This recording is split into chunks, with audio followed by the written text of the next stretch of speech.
Hello friend, welcome back to my channel রাখি দাতার lifestyle. তোমরা সবাই কেমন আছো? আশা করছি ভালো আছো, আর আমিও ভালো আছি। তো বন্ধুরা দেখো, মা সকালবেলা বাজারে গেছিল আর বাজার থেকেই শাকটা দেখতে পেয়েছে, নিয়ে এসেছে। তো তোমরা কি কেউ জানো বন্ধুরা এটা কী শাক? যদি জানো তাহলে কমেন্ট করে জানিও। আর আমি অবশ্যই বলবো, আমি কিন্তু সত্যি কথা এর আগে কখনো এই শাকটার নামও শুনিনি। মানে নাম শুনেছি কিন্তু দেখিনি, বা দেখেছি অথবা জানি না এই শাকটার নাম কি, এরকম ব্যাপার। তো এই শাকটার নাম হচ্ছে পিরিং শাক। সেই টুয়ে একবার পড়তাম, তখনই মানে এই পিরিং শাকের একটা বইতে পিরিং শাক পড়া আছে, তোমরা তো জানোই অনেকে। তো বন্ধুরা দেখো, সর্ষে ফুলের মতন এই শাকের ফুলগুলো, ওরকম হলুদ হলুদ আর ছোট্ট ছোট্ট। তো মা বললো আজকে পিরিং শাক এনেছি, একটা রেসিপি শেয়ার করব। তো পিরিং শাক, চিংড়ি মাছ, আলু বেগুন দিয়ে আজকে একটা রেসিপি তোমাদের সাথে শেয়ার করতে চলেছি।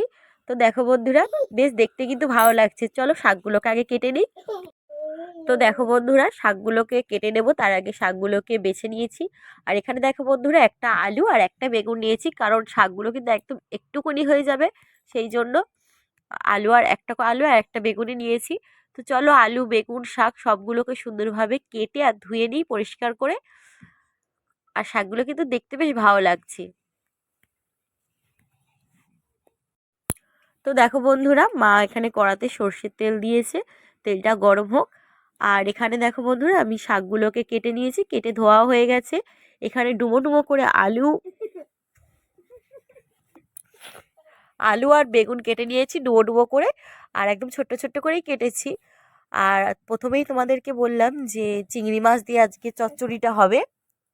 তো এখানে কিন্তু বড় বড় হরিণের চিংড়ি আছে বন্ধুরা, এগুলো জ্যান্ত। তো দেখো বন্ধুরা, তেলটা গরম হয়ে গেছে, মা এবার চিংড়ি মাছগুলোকে ভেজে নেবে। তো তার জন্য দেখো, কড়াতে মা চিংড়ি মাছগুলো দিয়ে দিল, এরপর দিয়ে দেবে অল্প অল্প করে লবণ আর হলুদ গুঁড়ো। তোমরা কিন্তু আগে থেকেও চিংড়ি মাছগুলোকে লবণ আর হলুদ মানে মিশিয়ে নিয়ে তেলে দিতে পারো। মা কড়াতেই দিল। তো চিংড়ি মাছগুলো একটু লাল লাল করে ভেজে নেবে মা।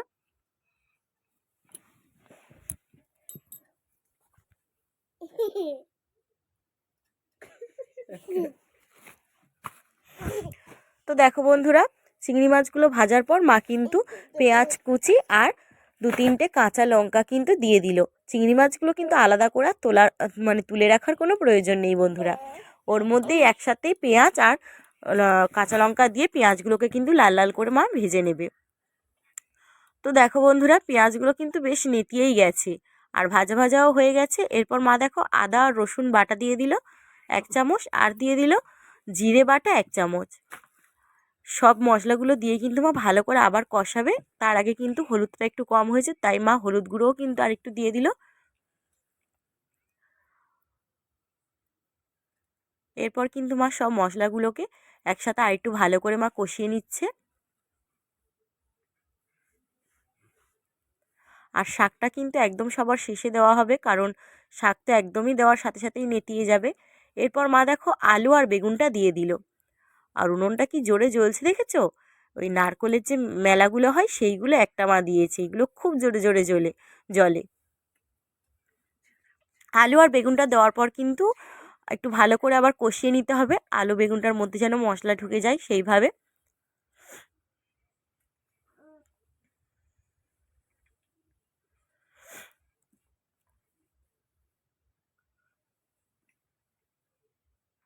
আলু বেগুন কিন্তু ভালো করে দেখো বন্ধুরা কষানো হয়ে গেছে।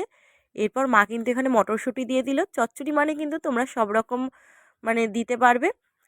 মটরশুঁটি আর দিয়ে দিল শাক সবার শেষে। আলু কিন্তু প্রায় সেদ্ধ হয়েও গেছে বন্ধুরা, হাফ, কারণ ছোট ছোট করে আমি একদম কেটেছিলাম সেই কারণে। কারণ এইসব তরকারিতে তো জল খুব একটা দিই না, আমরা একদম সামান্য জল দিই যাতে কড়াই লেগে না যায়, ধরে না যায়, সেই জন্য। তাই সব আনাজগুলো কিন্তু ছোট ছোট করেই কাটতে হয়। এরপর শাকটা দেওয়ার পর অল্প একটু মা চিনি দিয়ে দিল, দিয়ে সব কিছু কিন্তু ভালো করে মানে সব ভালো করে কষানো হয়ে গেছে। এরপর একদম অল্প পরিমাণ একদম জল দেবে, এই কড়াই যাতে না ধরে যায়, আর আলুগুলো একটু সেদ্ধ হওয়ার জন্য একদম সামথিং জল। তো দেখো বন্ধুরা, মা এখানে একদম হাফ বাটির থেকেও কম জল দিয়েছে। দেওয়ার পর কিন্তু ঢাকা দিয়ে রাখবো। আর এই চচ্চড়িটা হতে কিন্তু একদমই সময় লাগে না, খুব তাড়াতাড়ি হয়ে যায়, মানে 5 মিনিটও সময় লাগেনি, সত্যি কথা। তো চলো আলুগুলো সেদ্ধ হয়ে যাক। তো দেখো বন্ধুরা, তরকারিটা কিন্তু একদম রেডি হয়ে গেছে, মানে পুরো হয়েও গেছে। তোমাদেরকে যে লাস্টে দেখাবো যে হয়ে যাওয়ার একেবারে হয়ে গেছে তাই দেখিয়ে দিলাম। দেখো আলু আলু টালু সব সেদ্ধ হয়ে গেছে, যেহেতু ছোট ছোট করে কেটেছিলাম সেই কারণে। তো চলো এবার প্লেটে নামিয়ে নিই। তো দেখো বন্ধুরা, প্লেটে তো নামিয়ে নিয়েছি, আর দেখতেও কিন্তু খুব ভালো লাগছে। আর এই পিরিং শাক কিন্তু সত্যি বলছি এর আগে আমি কখনো খাইনি, কিন্তু আমার মা বাবা ভাই সবাই খেয়েছে। তো মা বলছে হেভি খেতে হয়, খেয়ে দেখবি। আর চিংড়ি মাছ দিয়ে চচ্চড়ি, উফ, এগুলো নিরামিষও হয় আমিষও হয়, সব রকম যেমনটা চাইবে। তো বন্ধুরা, আজকে ভিডিওটা এই পর্যন্ত। ভালো লাগলে অবশ্যই একটা লাইক কমেন্ট শেয়ার করে দিও। আর আমার চ্যানেলটাকে কিন্তু সাবস্ক্রাইব করে আমার পাশে থেকো বন্ধুরা, প্লিজ বন্ধুরা। তো চলো টাটা, দেখা হবে আবার অন্য কোনো ভিডিওতে। তোমরা সবাই ভালো থেকো, সুস্থ থেকো। আর অবশ্যই কিন্তু আমার ভিডিওটা পুরো শেষ পর্যন্ত দেখার জন্য অনেক অনেক ধন্যবাদ। আর পুরো ভিডিওটাতে যদি আমি ভুল কিছু বলে থাকি তাহলে আমাকে প্লিজ ক্ষমা করে দিও বন্ধুরা। চলো টাটা। আর যতটা পারবো তোমাদের সাথে রান্নার ভিডিও শেয়ার করব। যদি কিছু ভুল বলি তাহলে কিছু মনে না করে ভিডিও দেখো, আমার চ্যানেলে সাবস্ক্রাইব করো, আমার পাশে থাকো। চলো বন্ধুরা টাটা, আবার দেখা হবে অন্য কোনো ভিডিওতে। ভালো থেকো।